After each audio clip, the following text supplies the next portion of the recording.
सम्पूर्ण भूगोलका जिल्ला अधिवेशनहरू र विशेष जिल्ला कमिटीका अधिवेशनहरू केही जिल्लाहरूमा महासचिव शङ्कर पोखरेलज्यूले भनिहाल्नुभयो, विभिन्न कारणले, खास गरी मौसमका कारणले र केही शोकजन्य कारणले हामीले अधिवेशन आजलाई स्थगित गर्नु परेको छ र निकट भविष्यमै गर्दैछौँ।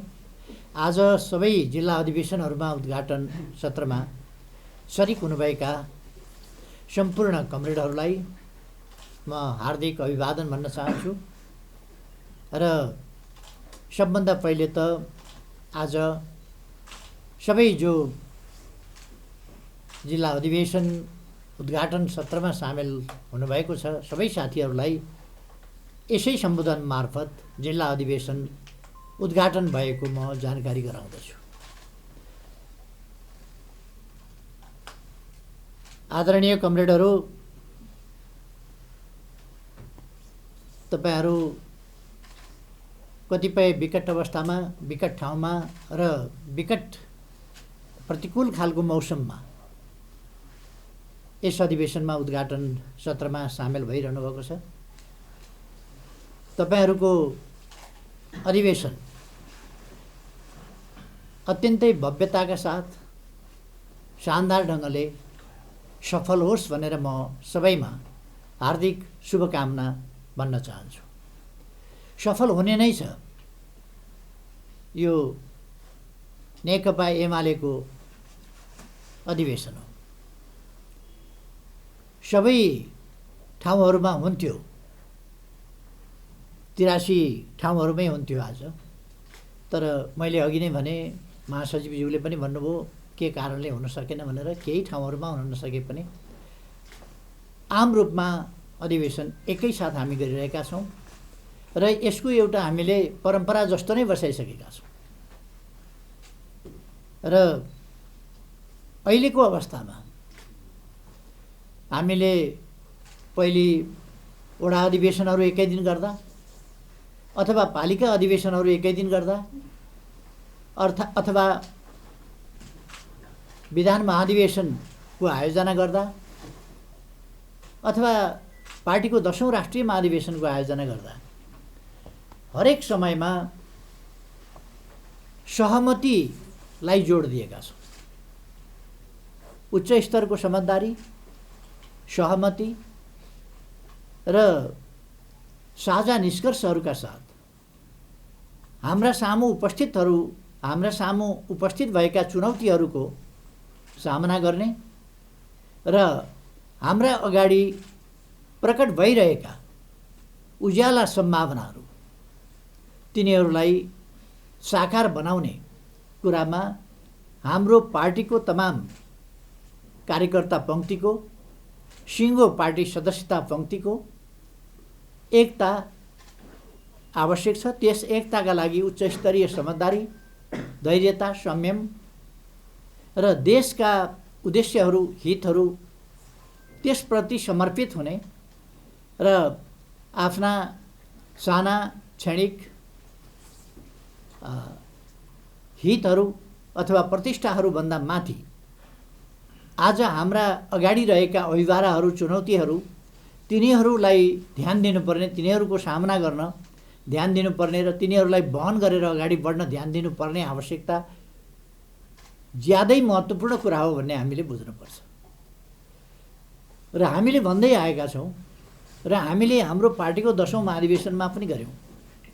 हामीले सहमतिका प्रयास पनि गऱ्यौँ, सहमति पनि धेरै ठाउँमा गऱ्यौँ र कहीँ कतै सहमति हुन नसक्दा अत्यन्तै स्वस्थ ढङ्गले लोकतान्त्रिक अभ्यासको अर्को रूप पनि अपनायौँ, अर्थात् स्वस्थ प्रतिस्पर्धाको रूप पनि अपनायौँ अथवा निर्वाचनको विधिबाट अगाडि बढ्ने, मतदानको विधिबाट अगाडि बढ्ने नीति पनि अख्तियार गर्यौँ।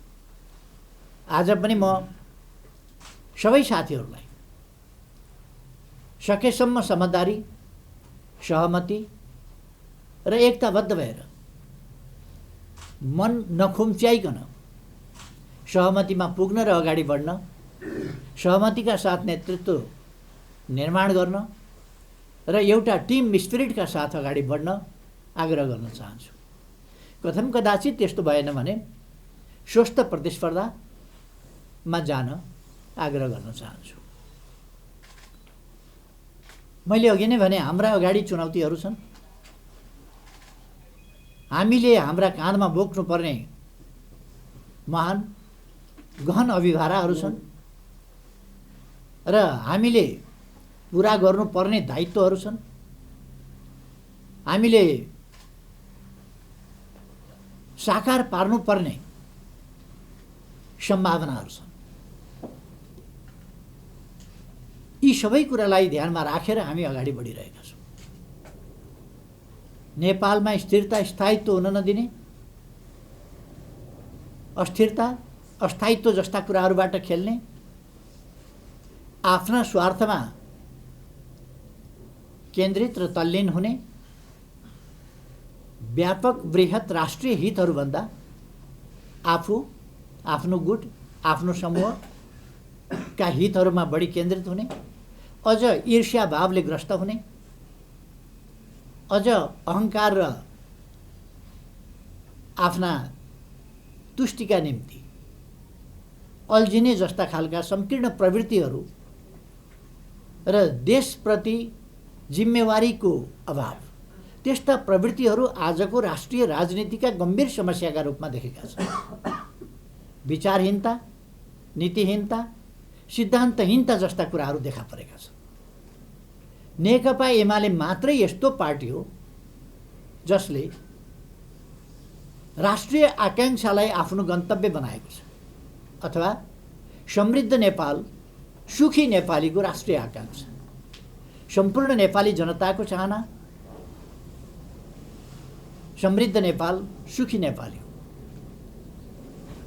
र त्यसलाई नेकपा एमाले आफ्नो गन्तव्य बनाएको छ र त्यस गन्तव्यमा पुग्नका लागि, त्यो अभिष्ट प्राप्तिका लागि नेकपा एमाले सही विचार, सही बाटो अवलम्बन गरेको छ। सामाजिक न्याय सहितको समृद्धि र सुखका आधारहरू सहितको समृद्धि, आधुनिकता र आधुनिक समाजमा, संसारमा उपलब्ध सुविधाहरूको प्रयोग गर्ने अवसर सहितको सुविधायुक्त समृद्ध जीवन, समानतायुक्त जीवन, सुरक्षित जीवन र सम्मानयुक्त जीवन आजको मानिसको चाहना हो। आजका निम्ति मात्रै होइन, आफ्ना सन्तानको भविष्यका निम्ति, सन्तान दर सन्तानका लागि पनि यो धरती मानव जातिको अस्तित्व बोकेर बाँच्न सकोस्, मानव जाति यस धरतीमा प्रसन्नताका साथ अझ बढी प्रसन्न सुविधायुक्त जीवन जिउँदै जान सकोस्, मानव जातिको अस्तित्व र मानव जाति र जीवनलाई बोकेर बसेको यो ग्रह, यसको भविष्य खतरामा नपरोस्, यसका निम्ति हावापानीका प्रश्नहरू, अर्थात् हावापानी परिवर्तन, जलवायु परिवर्तनको कुरा, वातावरणको प्रश्न, पर्यावरणको प्रश्न, यी सबैप्रति समेत सजग हुँदै शान्तिपूर्ण संसार, शान्तिपूर्ण देश र शान्तिपूर्ण विश्व र यस्ता उद्देश्यहरू बोकेर कोही एउटा पनि मानव जाति अन्याय, पक्षपात, भेदभावको शिकार हुन नपरोस्, यस्ता उद्देश्यहरू बोकेर नेकपा एमाले अगाडि बढिरहेको छ। र यी उद्देश्य समानता होइन, शान सौख चाहने, समानता होइन बडपन देखाउनु पर्ने, समानता होइन थिचोमिचो गर्ने मानसिकता बोकेका त्यस्ताहरूका निम्ति, ती कोही पनि व्यक्ति हुन सक्छन्, समूह हुन सक्छन् वा अरू केही पनि हुन सक्छन्, त्यस्ताहरूका निम्ति मैले अघि भनेको जस्तो नेकपा एमाले परिकल्पना गरेको समाज त्यो ग्राह्य हुँदैन, स्वीकार्य हुँदैन र त्यस्तो निर्माण गर्न दिन मन्जुर गर्दैनन् त्यस्ता तत्त्वहरूले। त्यसकारण व्यवधान आउँछ नै राम्रा कार्यहरूमा, महान कार्यहरूमा, सामूहिक कार्यहरूमा, सबैका निम्तिका साझा कार्यहरूमा, आजका निम्ति र भोलिका निम्ति समेतका कार्यहरूमा। आजका वैयक्तिक स्वार्थहरू ती चाहे समुदायका हुन्, व्यक्तिका हुन् अथवा राष्ट्रका हुन्, त्यस्ता कुराहरूले बाधा पुर्याएको हुन सक्दछ। यस्तो अवस्थामा हामी यति महान अभिभारहरू बोकेर अगाडि बढिरहेका छौँ, यति ठुला जिम्मेवारी बोकेर अगाडि बढिरहेका छौँ भने हामीले आफ्नो मानसिकतालाई तदनुसार नै अगाडि बढाएर लिएर जानुपर्छ। यो ठान्न हुँदैन कि हामी राम्रा उद्देश्य भएको हुनाले हाम्रो विरुद्धमा कोही हुने छैनन्, होइन। हाम्रो विरुद्धमा हुनेछन्। हामीले सम्झाउने बाटोबाट र व्यवधानहरूलाई पन्छाउने बाटोबाट हाम्रो महान गन्तव्यतर्फ, न्यायपूर्ण गन्तव्यतर्फ, सामूहिक र साझा गन्तव्यतर्फ हामी अगाडि बढ्नेछौँ। हाम्रा यी उद्देश्यहरूमा हाम्रो सिङ्गै पार्टी एकजुट भएर लागेको छ र आज उद्घाटन भएका र सम्पन्न हुने, आज या भोलि सम्पन्न होला, केही ठाउँमा जो आज विभिन्न कारणले स्थगित भएका छन् ती ठाउँहरूमा 2-4 दिनभित्र सम्पन्न होलान्। यी सबै अधिवेशनहरूले जिल्ला जिल्लाबाट हाम्रो शक्तिलाई सङ्गठित गर्ने, हाम्रो शक्तिलाई वैचारिक ढङ्गले सङ्गठित गर्ने, विचार बिनाको समूह होइन, विचारयुक्त समूह, उद्देश्यसहितको समूह, गन्तव्यसहितको समूह, त्यो गन्तव्यमा पुग्ने बाटाहरूप्रति स्पष्ट रहेको समूह, त्यसका निम्तिका स्पष्ट नीतिहरू, कार्यक्रमहरू, कार्ययोजनाहरू, लक्ष्यहरू रहेको समूह र त्यसका निम्ति अगाडि बढ्ने तरिका र शैली उपयुक्त ढङ्गको अङ्गीकार गरेको समूह, त्यस्तो समूहको रूपमा हाम्रो पार्टी अगाडि बढ्नेछ। हाम्रा अधिवेशनहरूले भर्खरै विधान अधिवेशनमा हामीले पारित गरेका नीतिहरूलाई, विधान अधिवेशनमा हामीले पारित गरेका हाम्रा गन्तव्यदेखि लिएर आजदेखि लिएर गन्तव्यसम्मको समग्र यात्रा र हाम्रा अभिष्टहरूसम्मको हाम्रो यात्रालाई कसरी अगाडि लाने भन्ने कुराहरू, बाह्य नीतिहरू र आन्तरिक नीतिहरू, हामी देशभित्र कस्ता नीति र बाहिर कस्ता नीति अपनाउँछौँ, ती सबै कुराहरू स्पष्ट छन् हाम्रा दस्तावेजहरूमा। हामीले ती कुराहरू पारित गरेका छौँ महाधिवेशनबाट। त्यसै गरेर हाम्रा राजनीतिक क्षेत्रमा लोकतन्त्र भनेको के हो, लोकतन्त्रलाई हामी कसरी बुझ्छौँ? खालि राजनीतिक अधिकार प्राप्तिको लडाइँ अथवा राजनीतिक हकहरूको प्रश्नमा मात्रै सीमित गर्छौँ कि त्यसलाई समग्र समाजको परिवर्तन, विकास, सामाजिक न्याय र मानवोचित समाजको निर्माण अर्थात् समृद्धि र समानता सहितको, न्याय र समृद्धि सहितको त्यस्तो समाज निर्माण। राजनीतिमा जनताको सेवा, मुख्य कुरा जनताको सेवा, सेवाका निम्ति सुविधायुक्त सेवा र त्यस गन्तव्यमा पुर्याउने कुरा, यिनै चिजहरूका लागि हामी कस्तो अर्थनीति, कस्तो समाज नीति, कस्तो सांस्कृतिक नीति, कस्तो परराष्ट्र नीति, अन्य नीतिहरू कस्तो, पूर्वाधार सम्बन्धी नीति, बाह्य सम्बन्धका प्रश्नहरू, हाम्रो आर्थिक नीतिको सम्बन्धमा या विकासको प्रश्नमा हाम्रा साधन स्रोतहरूको प्रयोग र बाह्य के कुरा बाहिरबाट हामी लिन्छौँ। खास गरी ज्ञान, नलेज ट्रान्सफर भन्छौँ हामी, ज्ञान हस्तान्तरण, त्यसै गरेर प्रविधिको हस्तान्तरण र आर्थिक हिसाबमा अरू कुराहरू कसरी लिन्छौँ, लगानी कसरी लिन्छौँ जस्ता प्रश्नहरू पनि त्यसमा स्पष्ट छन्। कतिपय मान्छेहरूमा अहिले 10औं महाधिवेशन हामीले नेतृत्व चयनको महाधिवेशन राखेको हुनाले नेतृत्व चयनको महाधिवेशन मात्रै हेरेर त्योभन्दा अलिकति मात्रै अगाडि 2 महिना पनि नपुग्दैको महाधिवेशनमा जुन हामीले सङ्गठन सम्बन्धी नीतिहरू, राजनीतिक नीतिहरू र आर्थिक नीतिहरू समग्र सन्दर्भमा राजनीतिक प्रतिवेदनका नाउँमा, राजनीतिक नीतिको नाउँमा जुन प्रस्तावहरू पारित गऱ्यौँ, दस्तावेजहरू पारित गऱ्यौँ, नीतिहरू पारित गऱ्यौँ, कतिपय बुद्धिजीवीहरूले चर्चा गरेको सुन्छु, कतिपय बुद्धिजीवीहरूले लेखेको देख्छु कि कसैले पनि नीतिमा ध्यान दिएन, कसैले पनि महाधिवेशनहरू गरे, कर्मकाण्ड पुर्याए, तर नीति अगाडि सारेन, नीतिमा छलफल भएन भनेर। हाम्रो महाधिवेशनका दस्तावेजहरू हेर्न म अरूलाई पनि आग्रह गर्न चाहन्छु।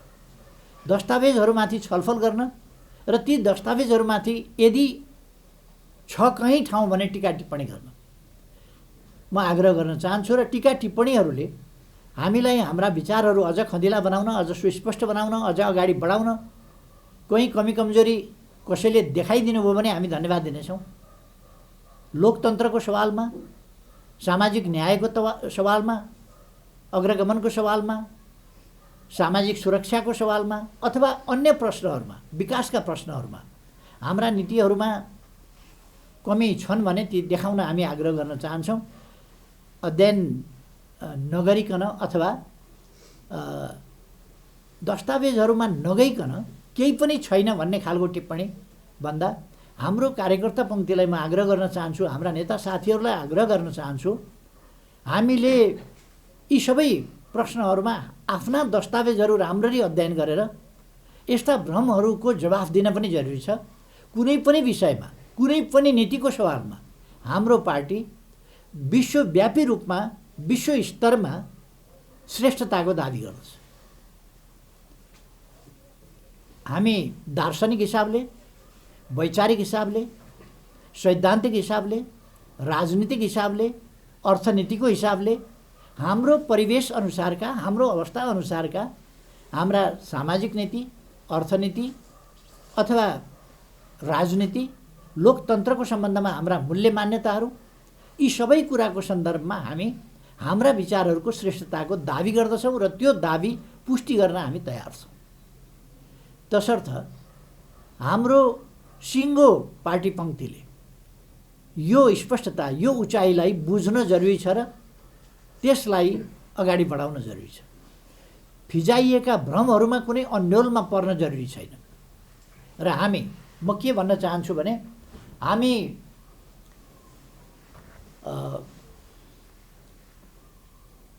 एकातिर जाने भन्दै गर्ने, हिँड्ने अर्कातिर त्यस्तो गर्दैनौँ।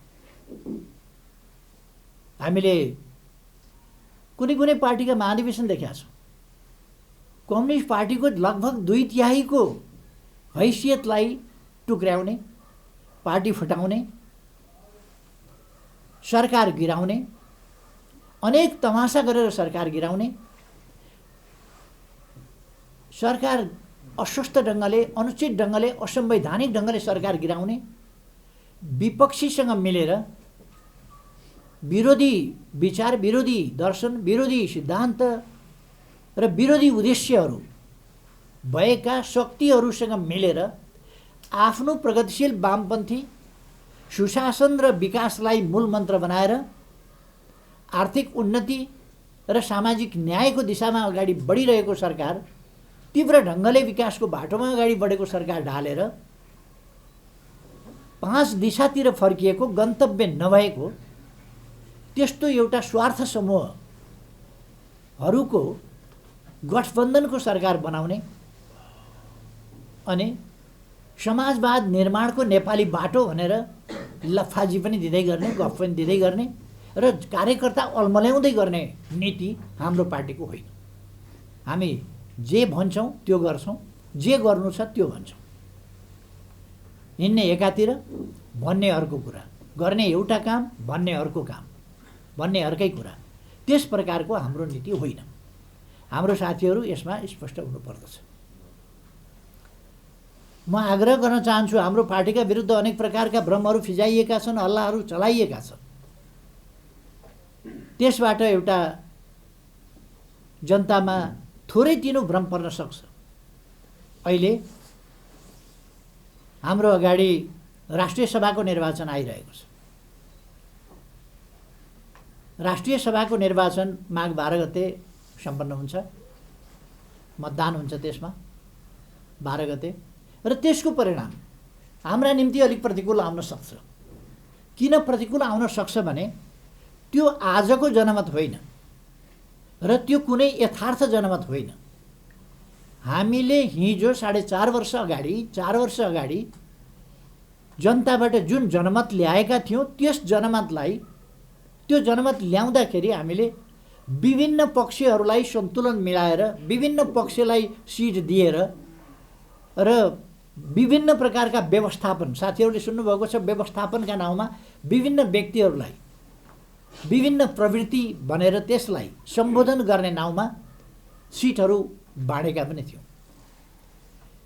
ती कुराहरूलाई हतियार बनाएर तिनलाई आधार बनाएर हिजो हाम्रो शक्तिको आधारमा बनाइएका अहिले यो जनता मतदाता होइन पहिले नै निर्वाचित प्रतिनिधिहरू मतदाता हुने अवस्थामा निर्वाचित पहिलेकै जनमतबाट हाम्रो बेग्लै परिस्थितिको जनमतबाट जो निर्वाचित भएका थिए तिनीहरूलाई नै एउटा बिगार्ने भत्काउने स्थितिबाट र प्रतिक्रियावादीसँग साँठगाँठ गरेर कम्युनिस्ट आन्दोलनलाई कम्युनिस्ट आन्दोलनभित्रैबाट सखाप पार्ने उद्देश्यका साथ केही तत्त्वहरू लागे। मैले तिनको नाम भनिरहनु पर्दैन, सबैलाई थाहा छ। त्यस्तो अवस्थामा अहिलेको राष्ट्रिय सभा निर्वाचन त्यो हिजोको जनप्रतिनिधिहरू त्यहाँबाट निर्वाचित हुने हो जसलाई सकेसम्म ध्वस्त पार्न खोजिएको थियो। तर त्यस्तो ध्वस्त हुने स्थिति होइन।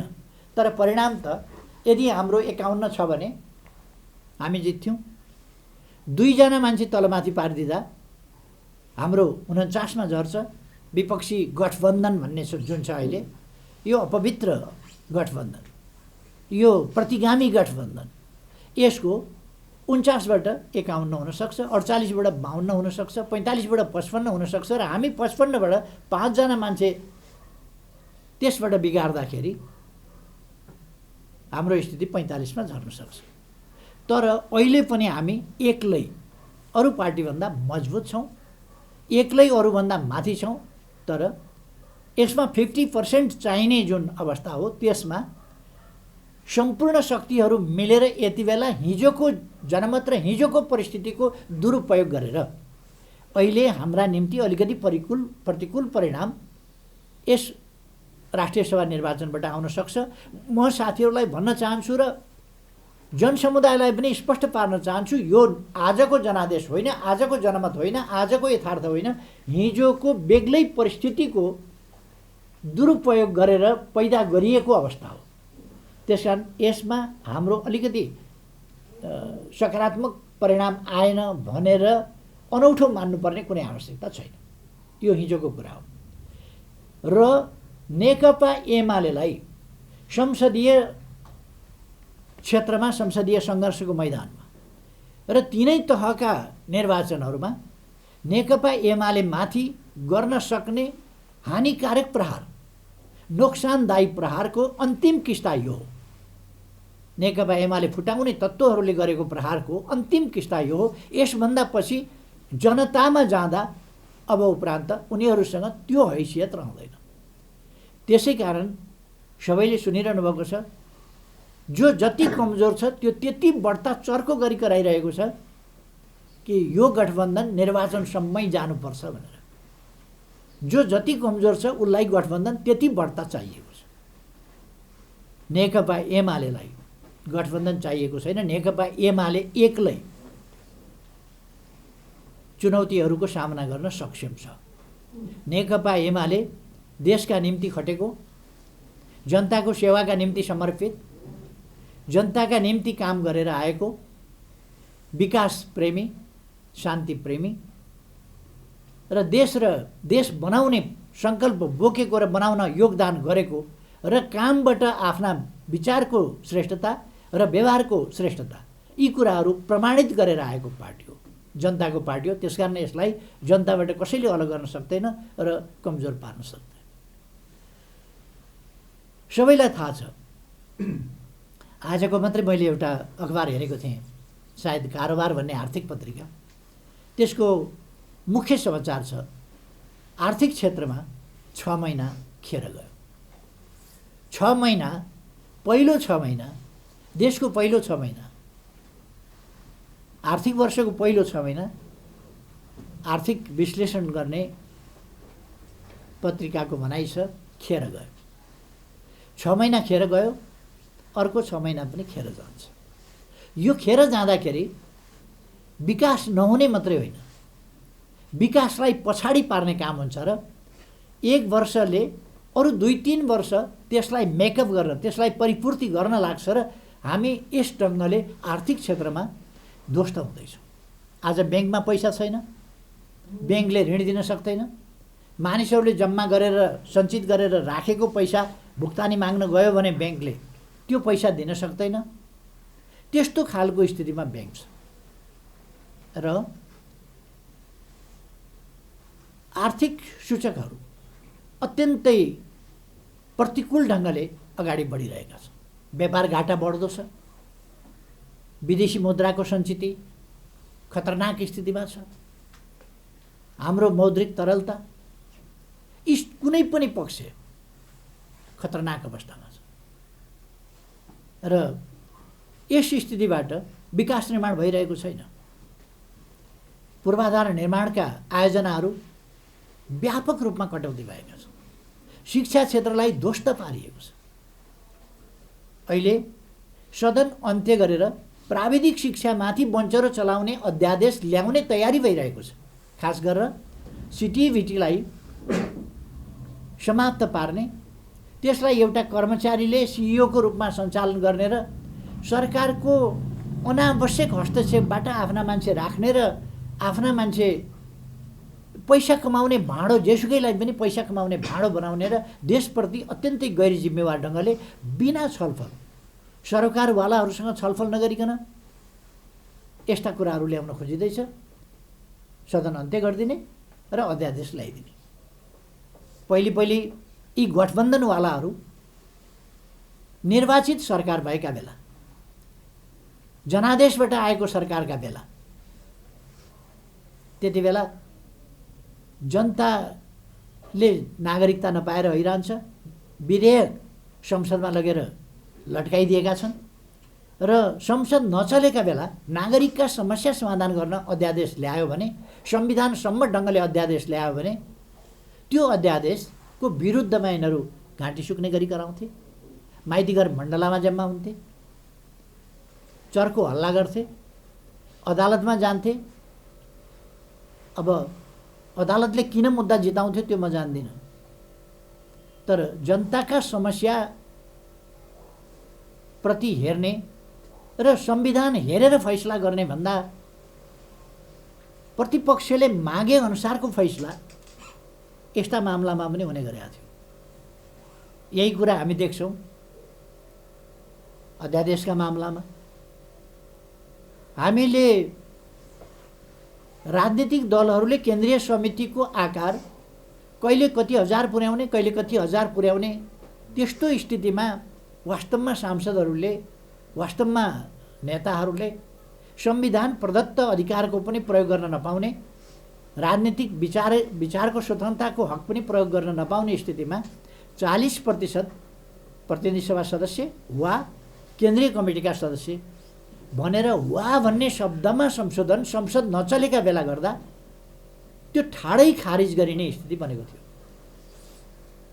त्यो ठाडै अस्वीकार गरिने स्थिति बनेको थियो। तर सोधिकन राति 12 बजे संसद विघटन गर्ने र भोलिपल्ट बिहान अध्यादेश जारी गरेर 20% त्यही पनि वा भनेर ल्याउने, नेकपा एमाले 15 दिन अगाडि निकालेका सांसदहरू राखेर अर्को पार्टीलाई वैधानिकता दिने, 35 दिन 45 दिनको विचार छलफल गर्न पर्ने ठाउँमा निर्वाचन आयोगले 1 हप्ताभित्र हतार ती कामहरू गर्ने, यी कुराहरू हामीले देख्यौँ।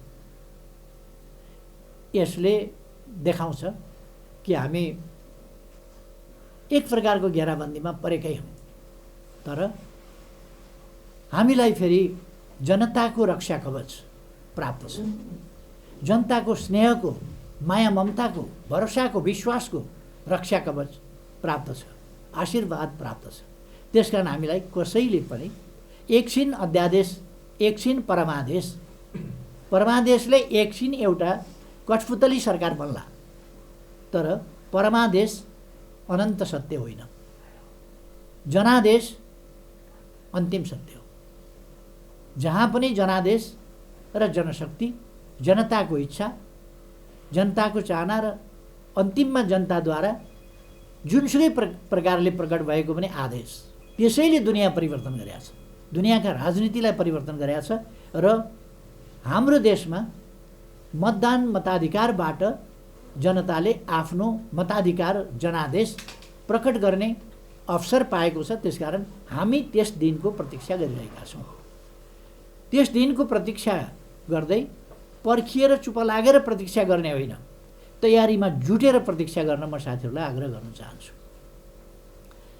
आज हामी प्रतिपक्षमा छौँ, तर हाम्रो पार्टी प्रवेश गर्ने, विभिन्न पार्टी परित्याग गरेर हाम्रो पार्टी प्रवेश गर्ने साथीहरूको लहर चलेको छ देशभरि।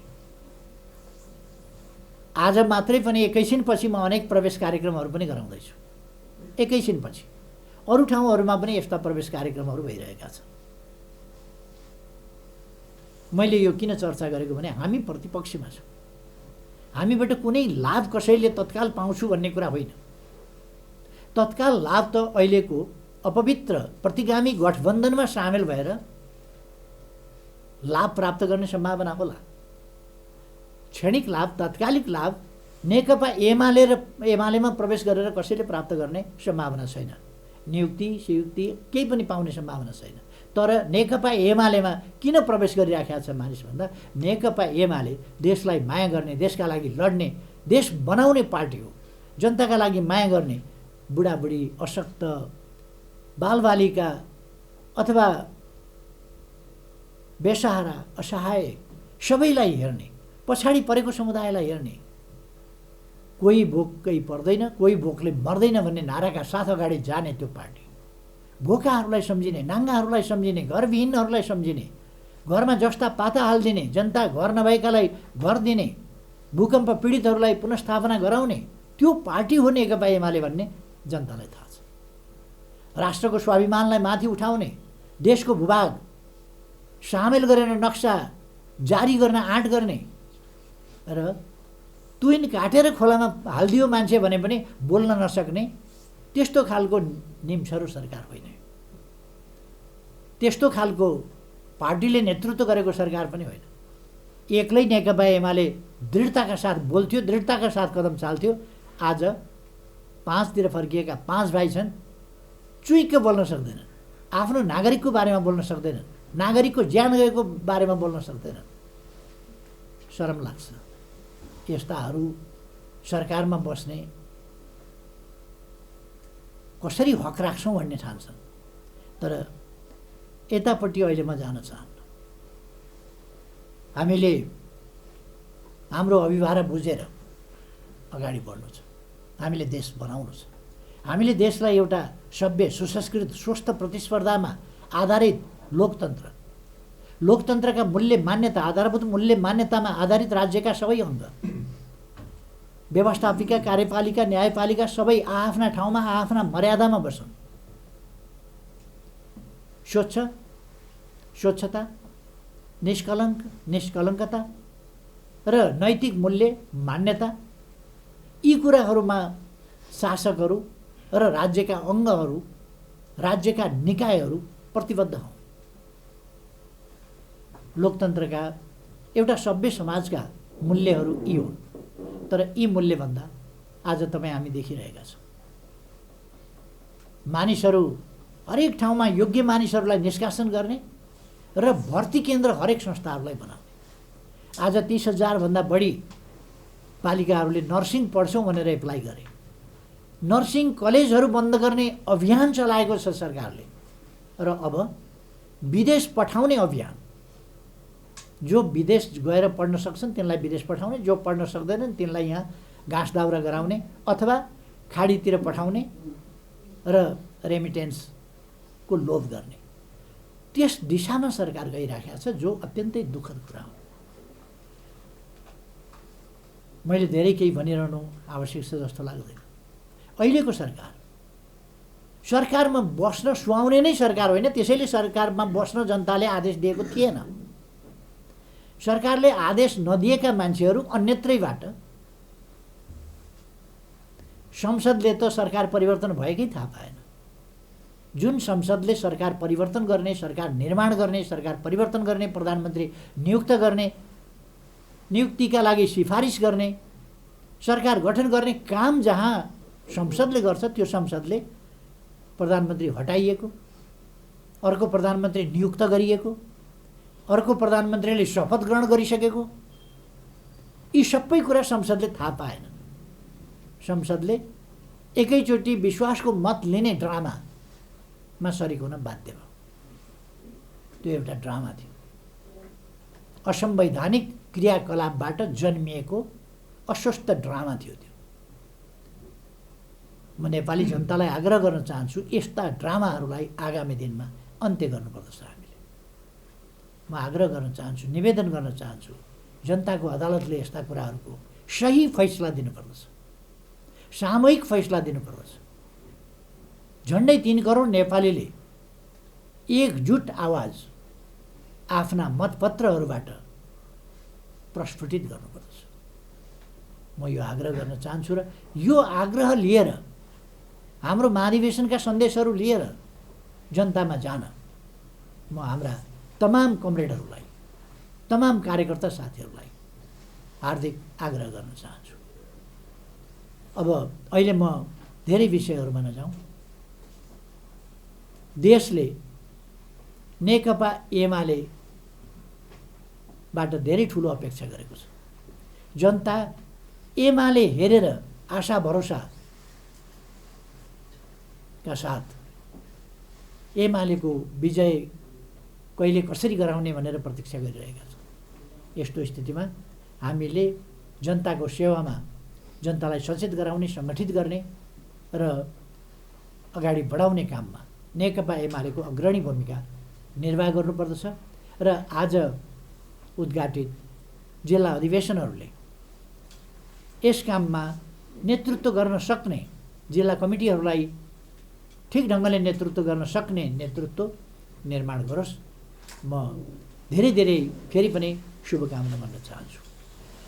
तपाईँहरूको उन्नत समझदारीको आवश्यकतातर्फ फेरि एकपल्ट औँल्याउँदै म अधिवेशनहरू सफल हुन् भन्ने शुभकामनाका साथ आफ्नो भनाइ टुङ्ग्याउँछु।